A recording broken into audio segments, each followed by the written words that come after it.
এক শীতল রাতে বৃষ্টির ধারায় ভিজে যাওয়া এক যুবককে একাকী এক নারী আশ্রয় প্রদান করেছিলেন। তারপর যা ঘটে গেল তা কোনো কল্পনার অতীত।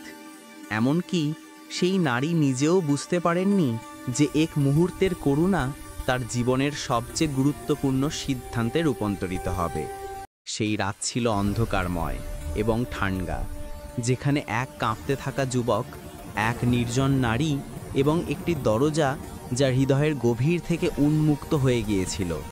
কিন্তু সেই দরজার পিছনে যে ঘটনা প্রবাহ শুরু হয়ে গেল তা কোনো প্রচণ্ড ঝড়ের চেয়ে কম তীব্র ছিল না। যাকে তিনি আশ্রয় দিয়েছিলেন সে কি শুধুমাত্র একজন পথচারী ছিল, নাকি এমন একটি পরিবর্তনের সূচনা যা তার সমস্ত সংসারকে উল্টে পাল্টে দেবে? সেই রাতের পর থেকে আর কিছুই পূর্বের মতো অবশিষ্ট ছিল না, না সেই নারী, না সেই যুবক। তাই জেনে নিন সেই রাত্রির রহস্য এবং সেই একটি সিদ্ধান্তের পিছনে গোপন সত্যতা যা আপনার অন্তরকে নাড়িয়ে দিয়ে যাবে। সম্পূর্ণ কাহিনীটি বুঝতে ভিডিওটি শেষ অবধি অবশ্যই দেখুন। তবে তার পূর্বে ভিডিওটিকে লাইক প্রদান করুন, আমাদের চ্যানেল স্টোরি বাই একে সাবস্ক্রাইব করুন এবং কমেন্ট বিভাগে আপনার নাম এবং আপনার শহরের নাম অবশ্যই উল্লেখ করুন। সঙ্গীরা, এটি বাংলাদেশের রাজশাহী জেলার একটি বাস্তব কাহিনী, যেখানে রাত্রির নিশ্চলতায় যখন সর্বত্র অন্ধকার বিস্তার লাভ করেছিল এবং জানালা পথে ঠান্ডা বাতাসের সরসরানি শব্দের সাথে হালকা বৃষ্টির ফোঁটাগুলো পড়তে আরম্ভ হয়েছিল, তখন একটি ক্ষুদ্র গৃহে একাকী অবস্থানরত এক নারী ঘুমের মধ্যে পাশ পরিবর্তন করছিলেন। ঘরের এক কোণে একটি ছোট প্রদীপ জ্বলছিল এবং বাইরের আকাশে বিদ্যুতের একটি লাইন চমকে উঠেছিল, যার কারণে সম্পূর্ণ জানালাটি এক ক্ষণের জন্য উজ্জ্বল হয়ে উঠেছিল। ঠিক সেই ক্ষণে বিছানায় শয়নরত ফাতেমার চোখ খুলে গিয়েছিল। এক ক্ষণের জন্য তিনি আতঙ্কিত হয়ে পড়েছিলেন। তারপর উঠে সরাসরি জানালার দিকে অগ্রসর হয়েছিলেন এবং যখন তিনি জানালা দিয়ে বাইরে দৃষ্টি নিক্ষেপ করেছিলেন তখন তার চোখগুলো সম্পূর্ণ স্থির হয়ে গিয়েছিল।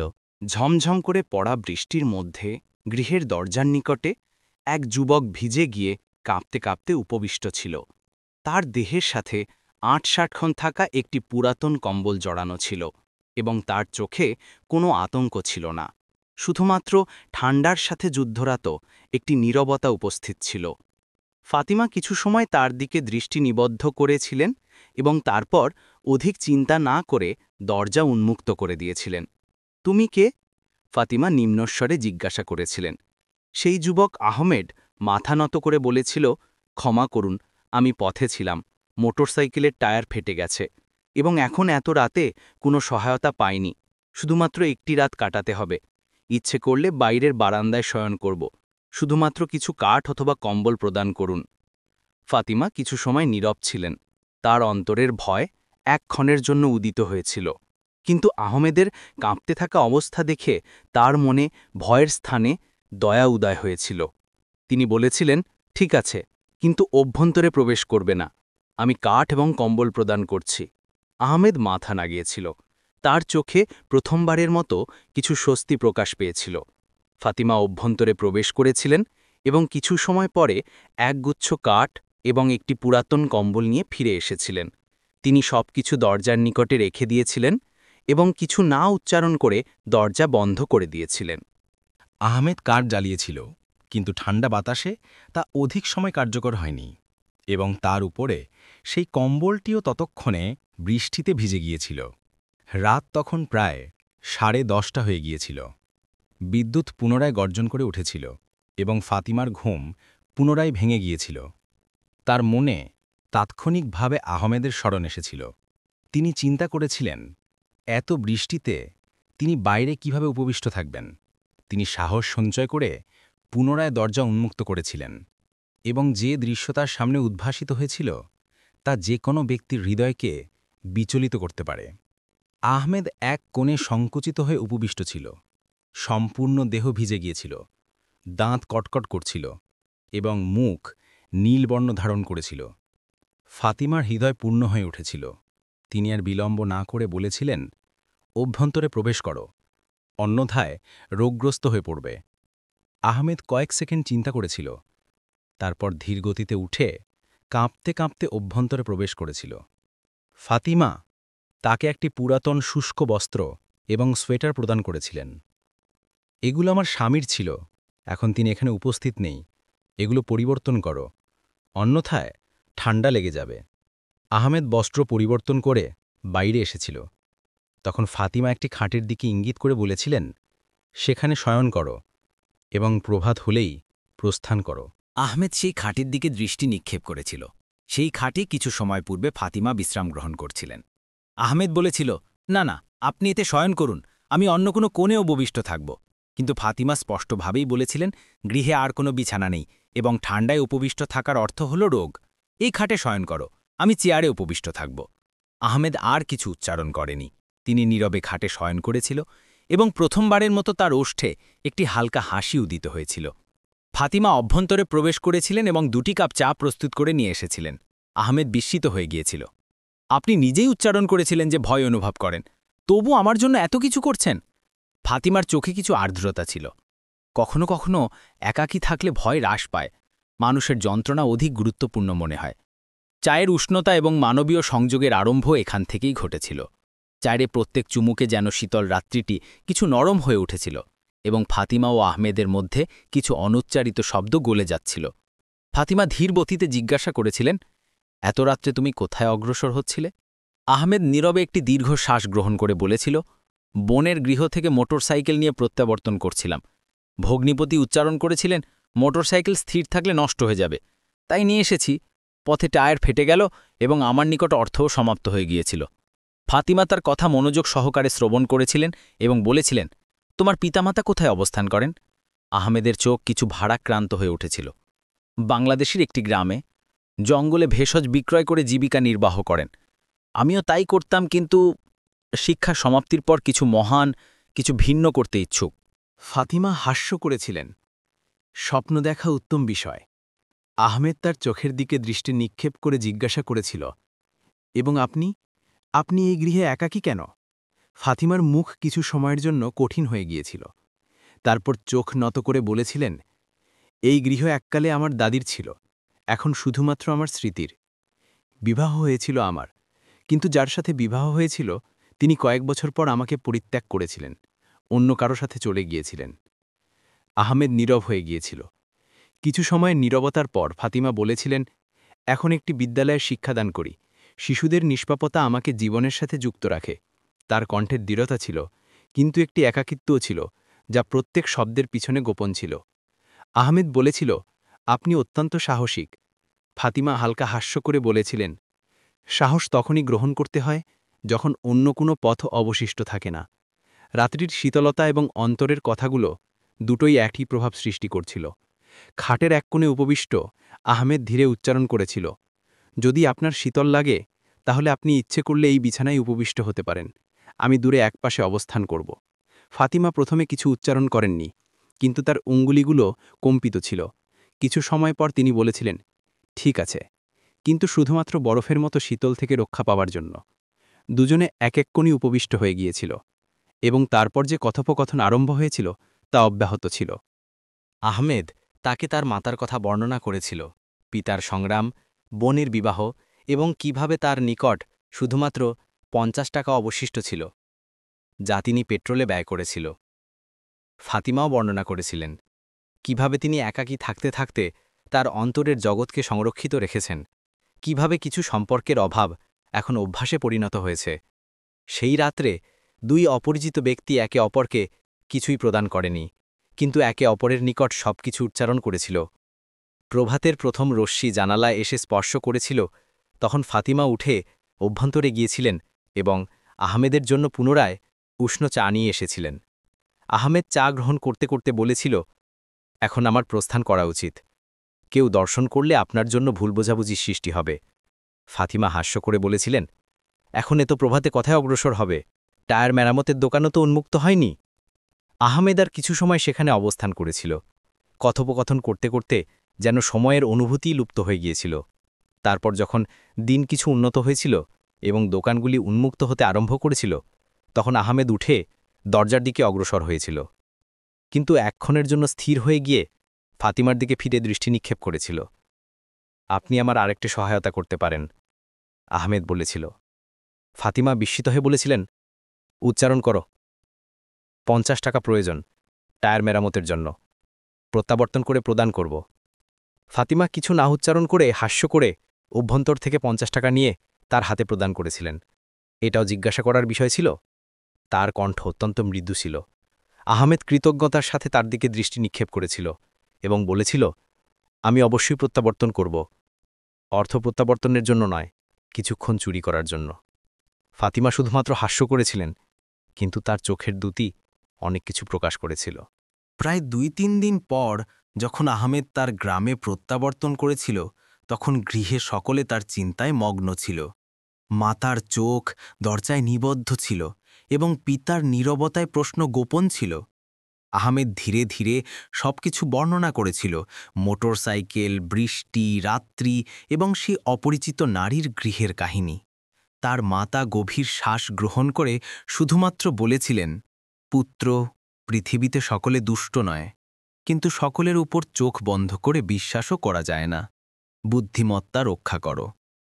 আহমেদ মাথা নত করেছিল, কিন্তু তার হৃদয়ে এক অদ্ভুত উত্তেজনা ছিল। ফাতিমার হাস্য, তার কথা, তার চোখের ক্লান্ত কিন্তু শান্ত দ্যুতি সবকিছু যেন তাকে পুনরায় আহ্বান করছিল। এবং তারপর চতুর্থ দিনের সন্ধ্যায় আহমেদ পকেটে 50 টাকা রেখে মোটরসাইকেল নিয়ে সেই পথে যাত্রা করেছিল। সেই ক্ষুদ্র গৃহের দরজায় পুনরায় সেই দস্তক পড়েছিল। কে? অভ্যন্তর থেকে সেই পরিচিত কণ্ঠ ভেসে এসেছিল। আহমেদ বলেছিল, আমি, যে সেই রাত্রে বৃষ্টিতে ভিজে গিয়েছিলাম। দরজা উন্মুক্ত হয়ে গিয়েছিল এবং ফাতিমার হাস্য তার সামনে ছিল। এসে পড়েছ? তিনি ধীরে উচ্চারণ করেছিলেন। আহমেদ পকেট থেকে 50 টাকা নির্গত করে তার দিকে অগ্রসর করে বলেছিল, এটি আপনার আমানত। ফাতিমা অর্থ গ্রহণ করে কিছু সময় নীরবে দৃষ্টি নিক্ষেপ করেছিলেন। তারপর বলেছিলেন, এত শীঘ্র প্রত্যাবর্তন করেছ? আমি ধারণা করেছিলাম তুমি বিস্মৃত হয়ে যাবে। আহমেদ হাস্য করে বলেছিল, বিস্মৃত হলে হয়তো নিজেকেই হারিয়ে ফেলতুম। ফাতিমা কিছু উচ্চারণ করেননি, কিন্তু তার চোখ সেই কথা প্রকাশ করছিল যার জন্য শব্দের প্রয়োজন হয় না। আহমেদ বলেছিল, যদি আপনি উচ্চারণ করেন, তাহলে আজকের রাত্রিটি আমি এখানে অবস্থান করি। এবার শীতলের জন্য নয়, শুধুমাত্র কিছু সময় একত্রে কাটানোর জিদ। ফাতিমা একটি দীর্ঘ দৃষ্টি প্রদান করেছিলেন এবং তারপর মাথা নাড়িয়েছিলেন। সেই রাত্রে কোনো মেঘ গর্জন করেনি, কোনো বিদ্যুৎ চমকায়নি, কিন্তু দুটি হৃদয়ের মধ্যে এমন একটি সংযোগ স্থাপিত হয়েছিল যার অনুরণন সম্পূর্ণ গৃহে অনুভূত হয়েছিল। এখন এই আগমন প্রস্থানের ধারা একটি নিয়মিততায় পরিণত হয়ে গিয়েছিল। আহমেদ যখনই সময় উপলব্ধ করতে পারত, ফাতিমার নিকট পৌঁছে যেত। হ্যাঁ, এখন ফাতিমার নাম আর ফাতিমা ছিল না, এখন তার নাম ছিল রাহিমা। এবং আহমেদের জীবনে তিনি আর শুধুমাত্র একজন সহায়ক নারী নয়, একজন সঙ্গিনীর মতো অনুভূত হতেন। তারা একত্রে উপবিষ্ট হতেন, চা পান করতেন, ঘণ্টার পর ঘণ্টা কথোপকথন করতেন। পুরাতন যন্ত্রণা, অসম্পূর্ণ স্বপ্ন এবং নতুন আশার মধ্যে একটি সম্পর্ক আকৃতি গ্রহণ করছিল। আহমেদ কখনো ক্ষেত্রের কথা বর্ণনা করত, কখনো বিদ্যালয়ে শিশুদের দুষ্টামি শ্রবণ করত। রাহিমার হাস্য এখন আর পূর্বের মতো ভারাক্রান্ত অনুভূত হতো না, এখন তাতে মাধুর্য ছিল। এখন তার কিসে আর বিষাদ ছিল না, নীরবে সুখ অবতীর্ণ হতো। এভাবেই 6 মাস অতিক্রান্ত হয়ে গিয়েছিল। আহমেদের আগমন প্রস্থানের কথা আর কারও দৃষ্টি থেকে গোপন ছিল না। একদিন গ্রামের এক নারী প্রভাতে রাহিমার গৃহ থেকে আহমেদকে নির্গত হতে দর্শন করেছিল। গ্রামে কথার কি, কথা জঙ্গলের অগ্নের মতো বিস্তার লাভ করেছিল। লোকজন উচ্চারণ করতে আরম্ভ করেছিল, ওই নারী তো একাকী অবস্থান করে এবং যুবক বারবার যায়, নিশ্চয়ই কিছু আছে তাদের মধ্যে। যখন এই কথা আহমেদের কর্ণে পৌঁছেছিল, তখন তার মুখ কঠিন হয়ে গিয়েছিল। তিনি জানতেন, যদি এখন নীরব থাকেন, তাহলে সেই নারী, যিনি বৃষ্টিতে তাকে ভিজতে অনুমতি দেননি, এখন সমাজের কথায় বিচ্ছিন্ন হয়ে পড়বেন। এবং সেই সন্ধ্যায় আহমেদ রাহিমার সাথে সাক্ষাৎ করতে গিয়েছিল। তার চোখে একটি ভিন্ন সংকল্প ছিল। রাহিমা, তিনি বলেছিল, এখন এই কথার ধারা বন্ধ করতে হবে। কেননা আমরা দুজনে একে অপরকে একটি নাম প্রদান করি, বিবাহের নাম। রাহিমা এক্ষণের জন্য নীরব ছিলেন, তার চোখ অশ্রু ছিক্তে হয়ে উঠেছিল। তিনি বলেছিল, কিন্তু তোমার পিতামাতা কি আমাকে গ্রহণ করবেন? আমি তোমার থেকে বয়সে প্রবীণ, তালাকপ্রাপ্ত এবং একাকীও। আহমেদ রাহিমার হাত গ্রহণ করে বলেছিল, আমি তাদের সমস্ত বর্ণনা করেছি এবং তারা শুধুমাত্র একটি কথা উচ্চারণ করেছেন, তুমি সুখী থাকলে আমরাও সুখী। রাহিমার চোখ থেকে অশ্রু ঝরতে আরম্ভ করেছিল, কিন্তু এবার সেই অশ্রু যন্ত্রণার ছিল না, শান্তির ছিল। কয়েক সপ্তাহ পর যখন গ্রামের পথে পুষ্পের সুবাস এবং ঢোলের হালকা ধ্বনি শ্রুত হতে আরম্ভ করেছিল, তখন লোকজন নিশ্চিত হয়েছিল এই কথার গুজব ছিল না। রাহিমা এবং আহমেদের বিবাহের প্রস্তুতি চলছিল। কোনো রাজকীয় ব্যবস্থা ছিল না, কোনো প্রদর্শন ছিল না, কিন্তু প্রত্যেক বিষয়ে একটি সরলতা ছিল যা তাদের সম্পর্কের গভীরতাকে প্রতিফলিত করছিল। আহমেদের পিতামাতা গ্রাম থেকে এসেছিলেন। তাদের চোখে কিছু সংকোচ ছিল, কিন্তু যখন তারা রাহিমার চোখে আপনত্ব দর্শন করেছিলেন এবং গৃহের প্রত্যেক কোণে তাদের পুত্রের সুখ অনুভব করেছিলেন, তখন তারা হাস্য করেছিলেন। বিবাহের দিন মসজিদে উপবিষ্ট হয়ে দুজনে হাত গ্রহণ করেছিল। সেই হাতে আর কোনো সংকোচ ছিল না, কোনো ভয় ছিল না, শুধুমাত্র একটি বিশ্বাস ছিল। সঙ্গীত, হালকা বৃষ্টি এবং মাটির সুবাসের মধ্যে ইমাম যখন বিবাহের মন্ত্র পাঠ করেছিলেন, তখন আহমেদ চোখ বন্ধ করেছিল। তার স্মৃতিতে উদিত হয়েছিল ৬ মাস পূর্বের সেই রাত্রি যখন বৃষ্টিতে এক নারী তাকে কম্বল প্রদান করেছিলেন। আজ সেই নারীকেই তিনি জীবনভরের ছায়া প্রদান করেছিল। বিবাহের পর যখন তারা গ্রামে প্রত্যাবর্তন করেছিল, তখনও কিছু লোক ফিসফিস করছিল, কিছু দৃষ্টি প্রশ্ন উত্থাপন করছিল, কিন্তু আহমেদ সকলের সামনে দাঁড়িয়ে শুধুমাত্র একটি কথা উচ্চারণ করেছিল, যিনি আমাকে বৃষ্টিতে শীতল থেকে রক্ষা করেছিলেন, আমি এখন সারা জীবন তাকে একাকিত্ব থেকে রক্ষা করব। এবং যদি আমাদের সম্পর্কে কারো অসুবিধা থাকে, তাহলে চিন্তা করুন, অসুবিধা আমাদের সম্পর্কে না আপনার চিন্তাধারায়। তার এই কথায় সেখানে কিছু সময় নীরবতা বিরাজ করেছিল, এবং তারপর তালির ধ্বনি প্রতিধ্বনিত হয়ে উঠেছিল। আহমেদ এবং রাহিমা একটি ক্ষুদ্র গৃহ গ্রহণ করেছিল এবং একটি বিদ্যালয়ের নিকটে তাদের জীবনের একটি নতুন অধ্যায় আরম্ভ করেছিল। সময় অতিক্রান্ত হয়ে গিয়েছিল এবং কয়েক বছর পর রাহিমা একটি পুত্রের জন্ম দিয়েছিলেন, এমন একটি পুত্র যে তাদের অসম্পূর্ণ জীবনকে সম্পূর্ণভাবে পূর্ণ করে দিয়েছিল। আজ আহমেদ এবং রাহিমা একটি শান্ত, সাধারণ কিন্তু আত্মমর্যাদায় পূর্ণ জীবনযাপন করছেন, একজন পিতামাতা হিসেবে যারা শুধুমাত্র তাদের পরিবারই নয়, নিজেদের অস্তিত্ব একত্রে স্থাপন করেছেন। এখন যখন আহমেদ তার পুত্রকে বিদ্যালয়ে যেতে দর্শন করেন বা যখন রাহিমা তার গ্রন্থে তার ভবিষ্যৎ গড়ে তোলেন, তখন দুজনের চোখেই একই শান্তি বিরাজ করে। যদি সেই রাত্রে দরজা উন্মুক্ত না করা হতো, তাহলে হয়তো জীবনের সমস্ত জানালা চিরকালের জন্য বন্ধ হয়ে যেত। কখনো এক অপরিচিতের সহায়তায় আরম্ভ হওয়া কাহিনী আজ একটি পরিবারের হাস্যে পরিণত হয়েছিল। এই কাহিনী শুধুমাত্র একটি সম্পর্ক নয়, এটি একটি চিন্তাধারা, এমন একটি চিন্তাধারা যা শিক্ষা দেয় যে মানুষের মূল্য বয়স, পরিস্থিতি বা সমাজ দিয়ে নির্ধারিত হয় না, তা নির্ধারিত হয় করুণা, বোঝাপড়া এবং মানবিকতা দিয়ে। এখন আমরা আপনার নিকট একটি প্রশ্ন, যদি আপনার জীবনেও কখনো কোনো অপরিচিত ব্যক্তি দরজায় দস্তক দেয়, তাহলে কি আপনি সাহস প্রদর্শন করতে পারবেন সেই দরজা উন্মুক্ত করার? যদি আপনার জীবনে এমন একটি মোড় উপস্থিত হয়, তাহলে আপনি কি করবেন? আপনি কি তাই করবেন যা আহমেদ এবং রাহিমা করেছিলেন? তাদের সিদ্ধান্ত কি মানবিকতা এবং বিশ্বাসের একটি উদাহরণ ছিল, নাকি আজকের যুগে এটি একটি ঝুঁকিপূর্ণ পদক্ষেপ বলে বিবেচিত হবে?